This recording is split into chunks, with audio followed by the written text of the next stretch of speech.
Depoimento do repórter Fernando. Segunda parte. Capítulo 4. Um ser de outro planeta. A 1h da madrugada. O fim de tudo isto. Não sei como será. Deixo este depoimento gravado em fita a partir deste momento, exatamente a 1h da madrugada deste dia pavoroso para o mundo. Meu depoimento é dirigido a todos quantos sobreviverem e ainda mantiverem alguma crença ou fé na existência de um ser supremo, ou se quiserem, Deus. Embora eu não creia que haverá muita chance para a humanidade, continuarei gravando de hora em hora todos os fatos, como forem acontecendo de agora em diante até o desfecho desses acontecimentos. Quem sou eu? Bem, sou chefe da equipe de reportagem de um dos maiores jornais diários numa capital brasileira, onde resido há muitos anos. Chamo-me Fernando, mas isso não importa muito. Creio que agora nada mais importa. Fatos assustadores estão acontecendo no mundo e parece-nos que a loucura está se apossando de todas as pessoas, em toda a parte, até de muitas pessoas que considerávamos idôneas e tementes a Deus. Estou certo de que Deus existe e de que Jesus Cristo é o Filho de Deus, o qual desceu a este mundo para a salvação das pessoas. Confesso que não entro numa igreja faz muitos anos, desde a minha adolescência. Entretanto, aprendi um pouco das Sagradas Escrituras, conforme os ensinamentos da religião de meus pais, que diziam ser a única verdadeira. Nestes anos já conheci uma centena de religiões, cada uma afirmando ser a verdadeira. Agora vejo que a religião de meus pais falhou para comigo em muitos pontos fundamentais, embora eles, que eram cristãos de verdade como poucos, se esforçassem por educar-me nos caminhos de Deus. No entanto, nunca me foi ensinado, de forma objetiva, que, para ganhar a vida eterna, eu deveria arrepender-me dos meus pecados, tornando-me um filho de Deus pela fé em Cristo. Nunca me disseram claramente que Cristo voltaria um dia, e que eu deveria estar preparado para essa hora, tanto quanto para a hora da minha morte. Nunca me esclareceram que eu estaria tão seguro vivo, quanto morto, se morresse em Cristo. Além disso, naquela religião, nunca fiquei sabendo que pelo poder de Cristo, eu seria ressuscitado na primeira ressurreição, na ocasião da sua segunda vinda, se eu estivesse morto. Minha profissão de jornalista tem tomado muito do meu tempo, mas na medida do possível, procuro ler as Sagradas Escrituras, embora sem muita convicção. Sinto que há algo errado comigo, talvez essa falta de contato ou convívio com pessoas de fé genuína esteja me prejudicando de alguma maneira. Realmente nunca me importei seriamente com o destino de minha alma após a morte, e nem em praticar de fato os ensinos das Sagradas Escrituras. Sempre julguei que bastava a gente não fazer mal e nem prejudicar a ninguém, cuidando apenas da nossa vida, que teríamos garantida a nossa entrada nos céus. É claro que nunca concordei com a ideia absurda de que uma crença religiosa, de preferência a crença tradicional dos pais, avós, bisavós, tataravós, etc., pudesse assegurar a alguém a entrada no reino de Deus. Descobri que a maioria das pessoas pensa assim. Agora sei que, mesmo naquilo em que sempre acreditei, eu estava errado. Talvez seja muito tarde para crer de fato. Necessito de grande ajuda dos verdadeiros filhos de Deus. Onde estão eles? Diante dos estranhos acontecimentos, não sei o que fazer ou para onde fugir. A situação é a mesma no mundo inteiro, e sinto uma enorme angústia no meu coração. Um grande pavor espalhou-se entre todas as nações. Será que Deus daria ainda uma oportunidade de salvação ao mundo? Ou a mim mesmo? Hoje parece o dia final para a humanidade. Já passam alguns minutos da 1h da madrugada deste estranho dia. Faz alguns dias que explodiu uma guerra mundial absurda. O que as nações temiam nestes últimos tempos aconteceu. Uma guerra atômica. Nem os acordos de paz e desarmamento, nem a Guerra Fria ou psicológica, nem mesmo a Organização das Nações Unidas puderam impedir o início desta guerra. Tudo começou repentinamente. E ninguém sabe de que parte do mundo foi lançado o primeiro míssil com uma ogiva atômica que arrasou uma grande capital na Europa. Também nos Estados Unidos da América do Norte, Uma grande cidade foi totalmente destruída por uma dessas bombas.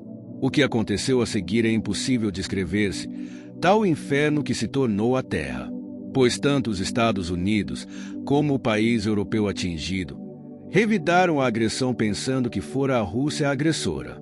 Bombardearam uma grande cidade da URSS, destruindo-a totalmente. Em questão de algumas horas, o mundo estava envolvido no mais temido conflito armado de todos os tempos. Mais de 50 nações estavam preparadas para utilizar armas atômicas das mais aperfeiçoadas. Os povos de toda a Terra agora lamentam o que aconteceu, pois ficou posteriormente comprovado, de acordo com as investigações da PIE, Polícia Internacional de Energia Nuclear, que não fora a Rússia a agressora. Sabe-se que as divergências entre as nações árabes e o Estado de Israel acabaram envolvendo vários países considerados superpotências, cujos interesses nas riquezas do Oriente Médio eram evidentes. Todos os recursos foram tentados no sentido da pacificação, mas nem mesmo a intervenção dessas superpotências ou da ONU, onde teve êxito. Inesperadamente, tudo aconteceu, causando essa pavorosa destruição sem igual na história da humanidade, não se comparando nem mesmo a de Nagasaki e Hiroshima.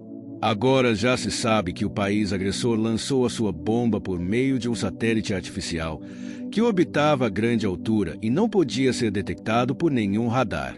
Para as estações de rastreamento, era apenas mais um satélite, entre os muitos vagando pelo espaço, com finalidades de pesquisa.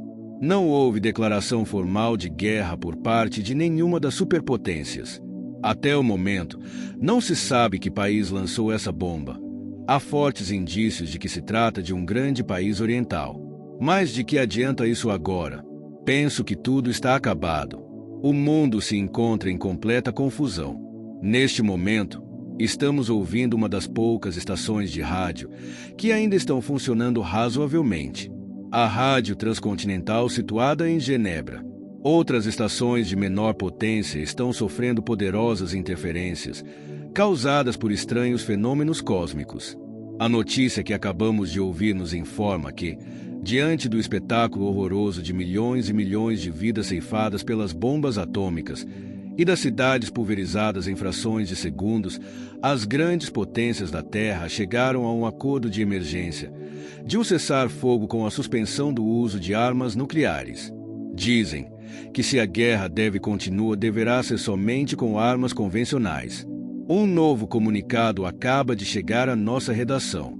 Informam-nos que essa decisão das superpotências foi tomada após os líderes ouvirem a palavra sábia e iluminada de um estranho personagem que, ao que tudo indica, parece ser um moderno profeta deste século. Esse homem revela poderes sobrenaturais, pois, entre outras demonstrações, ele pode levitar ou flutuar no ar vencendo a força da gravidade, pode andar sobre as águas sem afundar, e com um gesto da sua mão faz descer fogo dos céus como um raio. Além do mais, ele possui o dom de ler o pensamento das pessoas e é dotado de inteligência e sabedoria fora do comum. Esse personagem está em Jerusalém.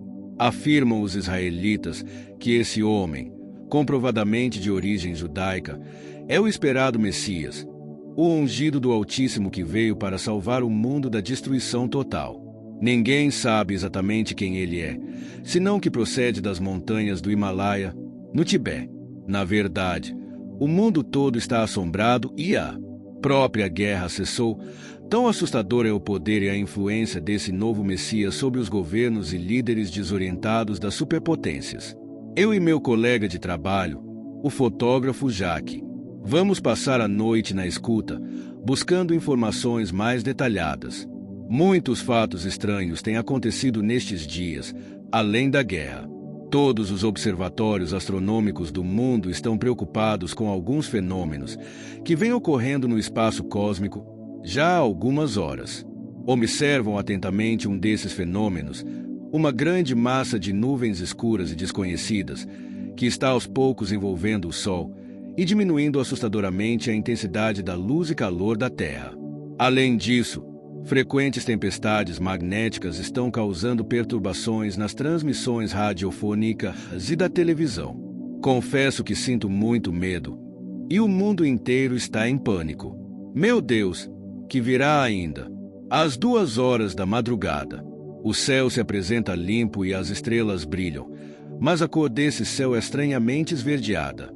A temperatura cai rapidamente, o frio é intenso. As notícias sobre a guerra são mais animadoras. Os jornais e a rádio transcontinental continuam informando. Um acordo de cessar-fogo foi feito entre os governos de 10 grandes potências, e um tratado de paz deverá ser firmado entre os governos do Ocidente e do Oriente dentro de poucas horas. Neste instante recebemos um informe especial. Há poucos instantes foi realmente firmado o esperado tratado de paz entre o Oriente e o Ocidente. Esse tratado envolve as 10 nações consideradas superpotências. Assim, a Guerra Mundial terminou ainda no início, graças a Deus. Sabe-se, entretanto, que está influindo decisivamente nesse acordo a palavra sábia desse novo e misterioso Messias, que se encontra em Jerusalém.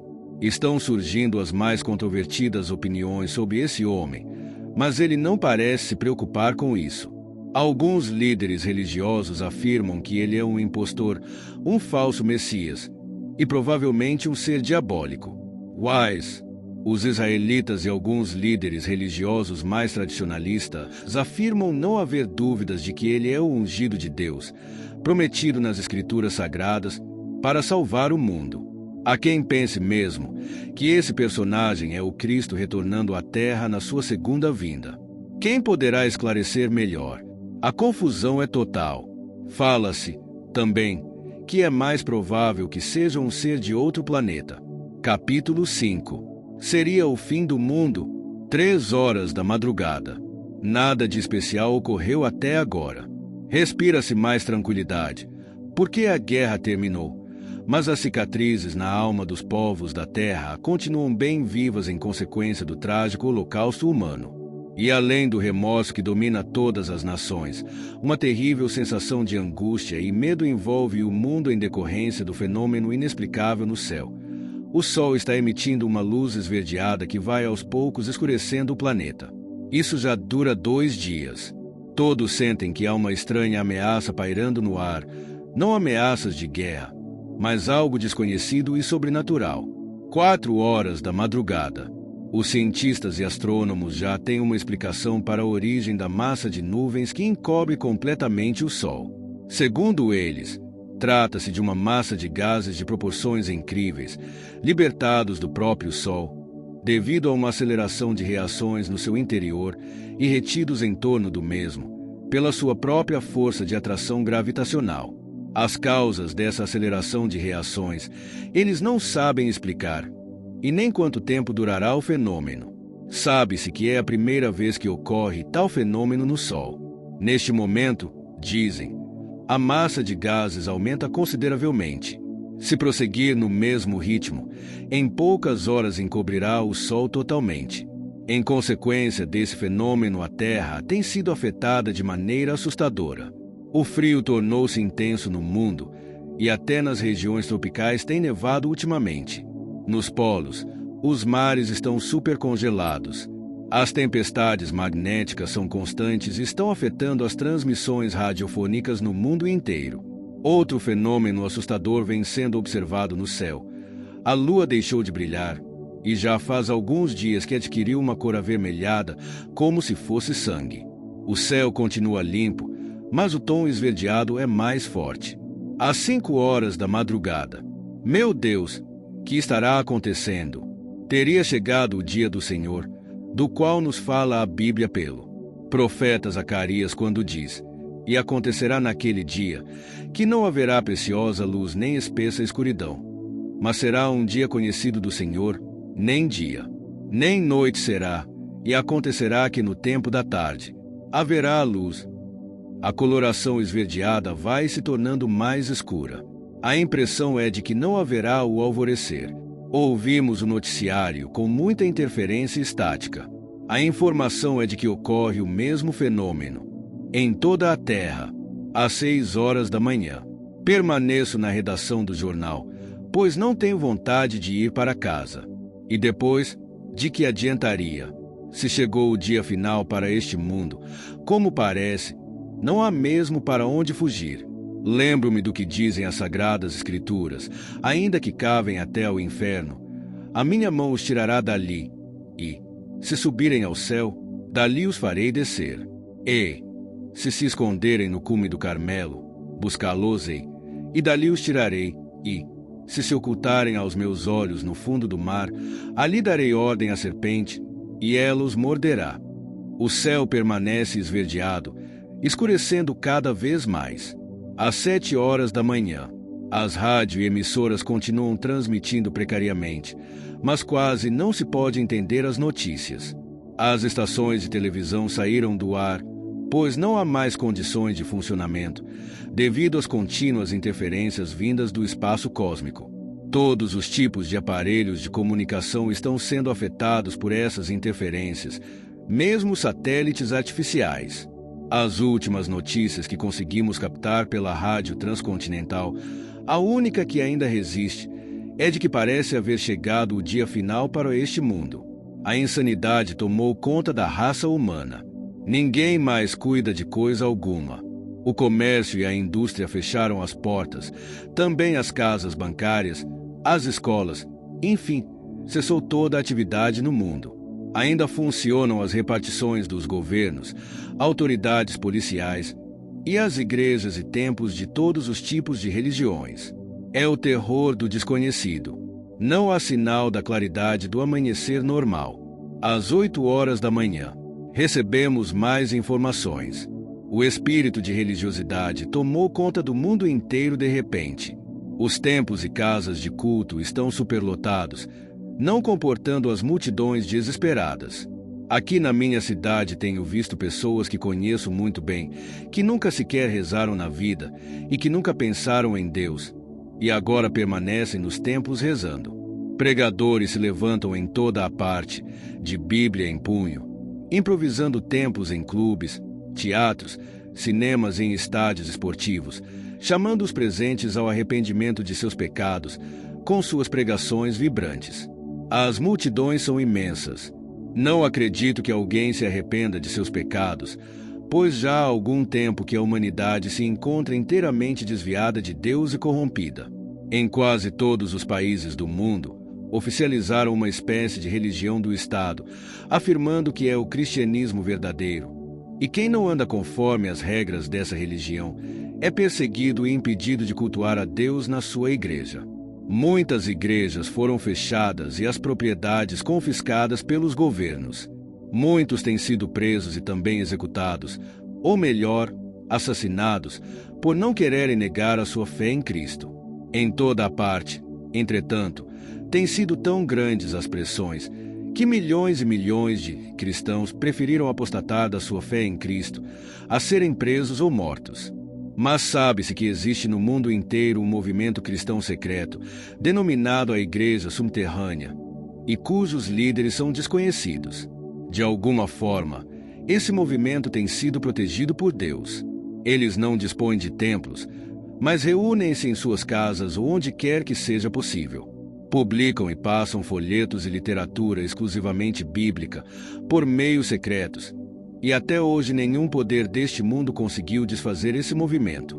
Pessoalmente, eu creio que esses são verdadeiros filhos de Deus, verdadeiros cristãos, que permanecem fiéis a Cristo e que entrarão no reino de Deus, com todos aqueles que já foram martirizados ou serão ainda. Permanecem fiéis à semelhança daqueles 7.000 que não dobraram os seus joelhos a Baal, o falso Deus. Creio serem os pregadores desse movimento que corajosamente tentam ainda converter algumas pessoas em todo o mundo. Pode ser que consigam uns poucos, que Deus os ajude. Ninguém realmente se interessa em obedecer às Sagradas Escrituras, mas todos estão apavorados, e por isso procuram os templos. A corrupção multiplicou-se em todos os lugares, e eu acredito que chegou mesmo o dia final para este mundo. Às 9 horas da manhã, o Sol se apresenta parcialmente encoberto pela massa de gases. Este dia é semelhante ao anoitecer, a cor do céu cada vez mais esverdeada. A situação chegou a um ponto insustentável. Percorri a cidade, acompanhado de meu colega, o fotógrafo Jack. Tem de colher material para algumas reportagens do nosso jornal, mas senti-me muito angustiado com o que vi e retornei à redação. Multidões desvairadas, enlouquecidas pelo medo, corriam pelas ruas gritando por socorro. Muitas pessoas e crianças eram derrubadas, pesadas e mortas. Por toda a parte havia distúrbios, e a polícia era insuficiente para deter os assaltos e roubos, além de outros crimes. 10 horas da manhã. Jack tirou muitas fotos. Ao examiná-las, para a próxima edição, senti-me mal novamente. A visão dos céus é dantesca. O terror é total no mundo. A escuridão é agora mais espessa ainda. As luzes das cidades permanecem acesas como se fosse noite. As poderosas lâmpadas a mercúrio fornecem intensa luz. Entretanto, um fato inexplicável ocorre nesse momento. Repentinamente, tudo parece parar na cidade e as luzes apagam-se totalmente. O ruído do trânsito vai cessando também. A rádio transcontinental cessa de transmitir, nem mesmo com o rádio transistor, no qual coloquei pilhas novas, consigo sintonizá-la. As máquinas do jornal também parou de rodar. O silêncio é completo, opressivo, ameaçador. Que teria acontecido? Pego uma lanterna elétrica em minha gaveta, mas também não funciona. Troco as pilhas, mas não funciona. Troco a lâmpada e não adianta. Consigo, com muito custo, um pequeno lampião a querosene e saio para a rua, onde alguns motoristas tentam inutilmente dar partida aos seus carros, sem o conseguirem. Entro no meu carro e ligo a chave, mas, como eu já suspeitava, não dá sinal algum. Começo a imaginar o que teria acontecido. Algum fenômeno cósmico desconhecido havia cessado a captação de energia elétrica em toda a Terra. De quando em quando ouviam-se gritos de pessoas pedindo socorro. Ouviam-se também imprecações ou clamores de misericórdia a Deus. Até quando durará esta situação? A não ser pelo clamor da humanidade, os gritos assustados dos animais, o silêncio é total. Que Deus tenha misericórdia deste mundo. Tento lembrar-me das orações que aprendi na escola dominical, mas não consigo quase nada.